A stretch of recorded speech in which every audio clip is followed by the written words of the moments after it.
रानीगंज के एक प्राथमिक स्वास्थ्य केंद्र में महिला की मौत के बाद परिवार वालों ने अस्पताल में हंगामा किया। नौशाद खान की पत्नी नुसरत खातून की तबीयत बिगड़ने पर उन्हें रानीगंज के एक अस्पताल में भर्ती कराया गया।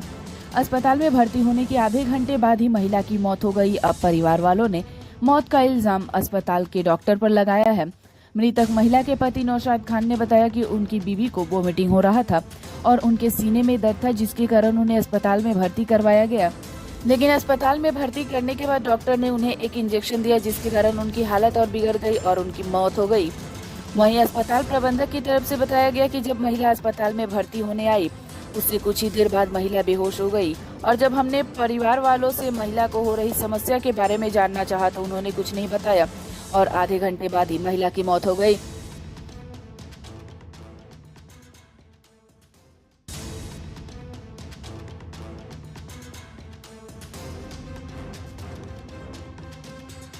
मेरा पत्नी है, बीबी है जी।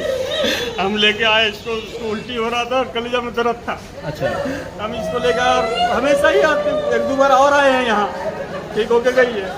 ठीक है, इस बार अभी लेके आए तो नर्स जो है यहाँ, इनको एक तो सुई लगाई यहाँ पर, बोली डॉक्टर को एक तो चुटका लिख के दी, बोले डॉक्टर के पास जाओ। डॉक्टर के पास लेके गए, डॉक्टर के पास कागज बना के देख करके बोला जाओ इसको भर्ती करो। यहाँ वो पल्स लगाने खोजने लगी, ये पल्स इसका लगाने के लिए सलाइन वाला बहन मिला नहीं, फिर लोग जो है एक तो दवाई खिलाया। दवाई खिलाने के बाद ये गिर पड़ी। फिर डॉक्टर को इन लोगों ने बुलाया। फिर उस टाइम से ये पल्स चल रहा ना कुछ चल रहा है, कुछ भी नहीं। कितना बजे का घटना दादा? लगभग करीबन नहीं, अंदाज कितना बजे का घटना? अब अंदाज मेरा 11 बजे अच्छा, 11 बजे के बाद की घटना। हाँ। अच्छा, आपका लड़की है? नहीं, मेरा बीबी है। अच्छा, क्या नाम हुआ उनका? मेरा नाम नौशाद खान है। आपका बीबी का? मुसर्रत खातून। कहाँ का रहने वाला आप लोग? यही निमचा कुलेरी में रहते हैं। अच्छा, आप लोग क्या समझ रही है जो स्थिति अभी घटना जो घट गया, इसके लिए क्या किसको दायी? बस हम ये दायित्व चाहते, डॉक्टर को इनको समझ में नहीं आता, इनको डिस्चार्ज करना चाहिए था यहाँ से। এসেছিল প্রথমে ইনডোরে আসে, ইনডোর থেকে আবার আউটডোরে গিয়েছিল। আউটডোরে আমিই ছিলাম। পেশেন্ট এসে পরে আমাকে বলেছে যে বমি হচ্ছে আর বুকে ব্যথা ছিল, সেটা পরে জানতে পেরেছি, সেটা প্রথমে জানতে পারিনি।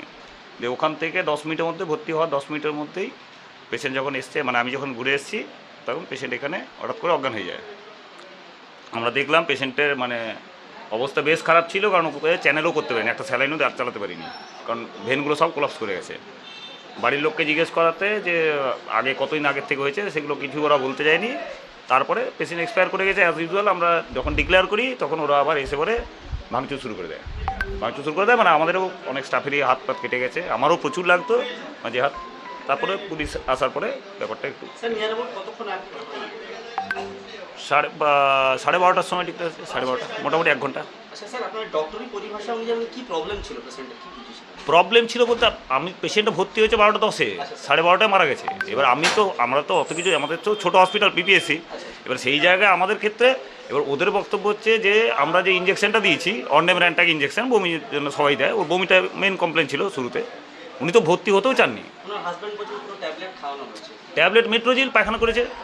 এবার ওদের বক্তব্য অনুযায়ী যে ইঞ্জেকশন দেওয়ার পরেই উনি মারা গেছেন।